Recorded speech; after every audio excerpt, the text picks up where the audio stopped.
Do you ever lie in bed at night absolutely exhausted? Your body's screaming for rest, but your brain's just getting started. You're running through the list. Did I sign that school form? Did I reply to that email? Did I pay for the school trip? What are we even having for dinner tomorrow? You close one tab in your mind and 3 more open. And somewhere in between guilt, worry, and the third mental reminder to defrost the chicken, you whisper to yourself, I can't keep doing this. But what if you could shift that one sentence? What if it became, I can't keep doing this yet? Because that tiny word, what if it became, I can't keep doing this yet? Because that tiny word, that 3-letter word, might just change how you see yourself, your growth, and your motherhood. Hi, my name is Priscilla, and I help busy millennial moms who've lost themselves in motherhood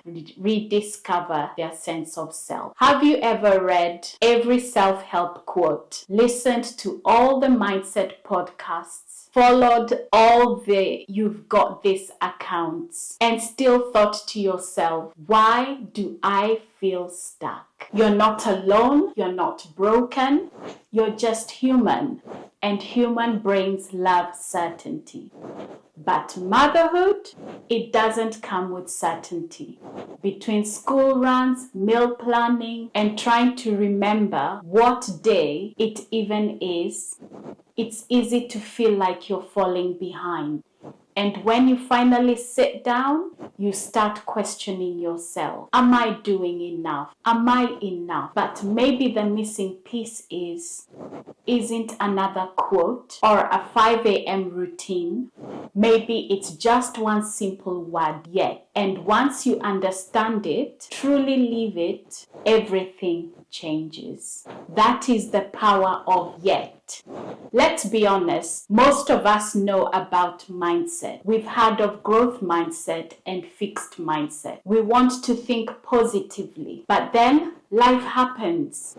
The school emails, the laundry piles, the late night meal planning because you forgot to defrost the chicken again. And before you know it, you're back in that same loop. I'll never have time for myself again. I can't do it all. I'll never figure this out. You start to believe maybe this is just how it's supposed to be. That motherhood equals exhaustion. That personal growth is something you had before kids, not after. But what if you're not stuck? You're just not there yet.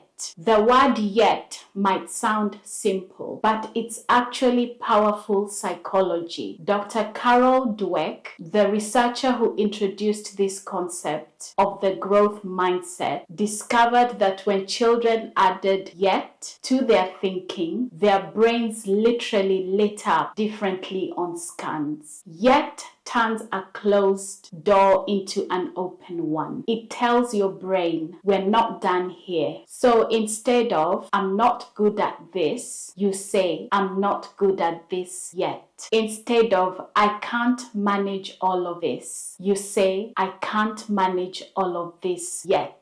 It's not about sugarcoating. It's about shifting from final to possible. At my kids' school, teachers use this all the time. When a child says, I can't read this, they remind them, you can't read it yet.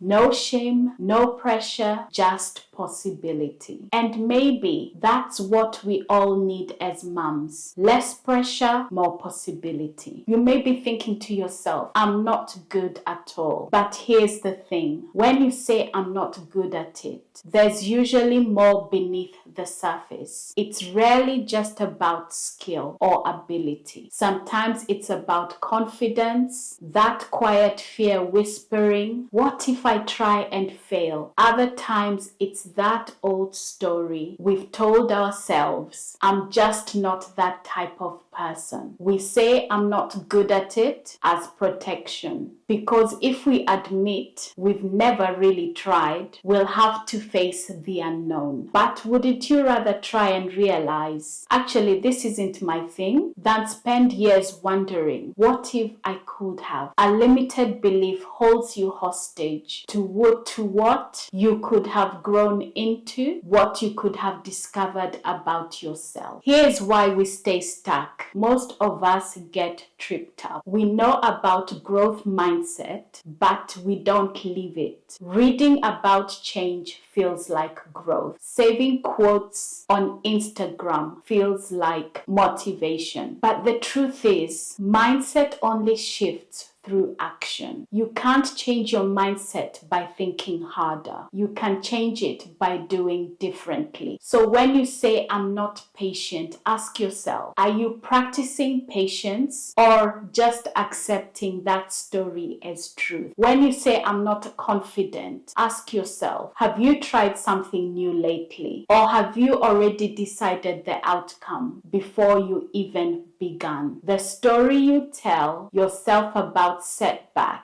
matters more than the setback itself. I've failed versus I've not succeeded yet. One ends the story, the other keeps going. Let's look at this. You've told yourself, I can't get fit, I'm too tired. I can't start that side hustle, the kids need me. I can't go back to school, it's too late. Now reframe it, flip it. I haven't found my rhythm yet. I haven't figured out how I'm going to make it work yet. I haven't started yet. Do you feel the difference? The first version shuts the door. The second one leaves it open, even just a crack. And sometimes that crack of hope is all you need to let light in. But here's the truth. You can't delay your yet forever. I see this with my kids all the time. Have you tidied the room? Not yet. Have you brushed your teeth? Not yet. Have you loaded the dishwasher? Not yet. Ask them 3 times and the answer is still not yet. That's when yet stops being a mindset and starts being an excuse. So be honest with yourself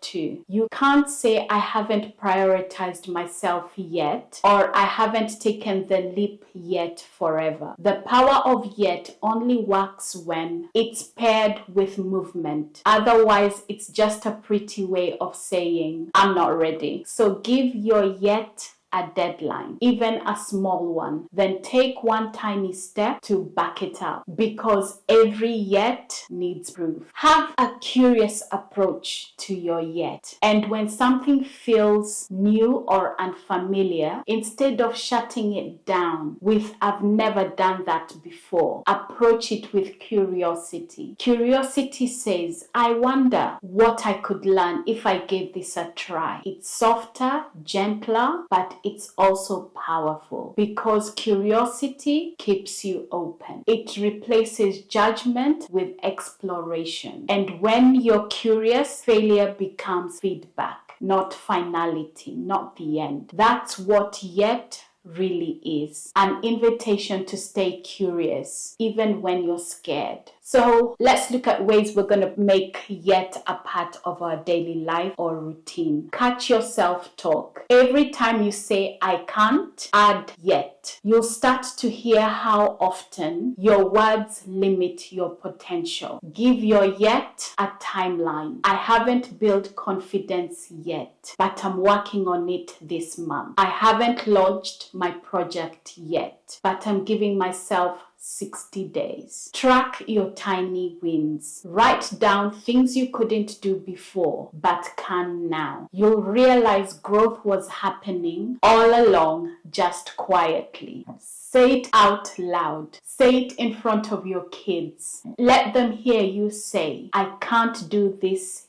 yet. It shows them failure is not the end. It's feedback. Make yet a lifestyle, not just a phrase. Don't just say yet. Believe it. Feel it in your bones. Let it shape how you approach everything. Parenting, career, relationships, even yourself. Yet gives room to grow without guilt or pressure. It turns every challenge into a chapter, not a conclusion. Motherhood isn't about getting everything right straight away. It's about staying open even when things feel hard. You don't need to fix everything overnight. You just need to add yet, because every yet is proof that you're still in the game, that you're still becoming, that your story isn't finished. So the next time that little voice says, I can't do this, whisper back, not yet, but I will. If this reminded you that your story isn't over, if you've been wondering what's actually next after embracing your yet mindset, wait until you see how you shift from fixed to growth without losing yourself in the process. Bye for now. I'll catch you in the next one.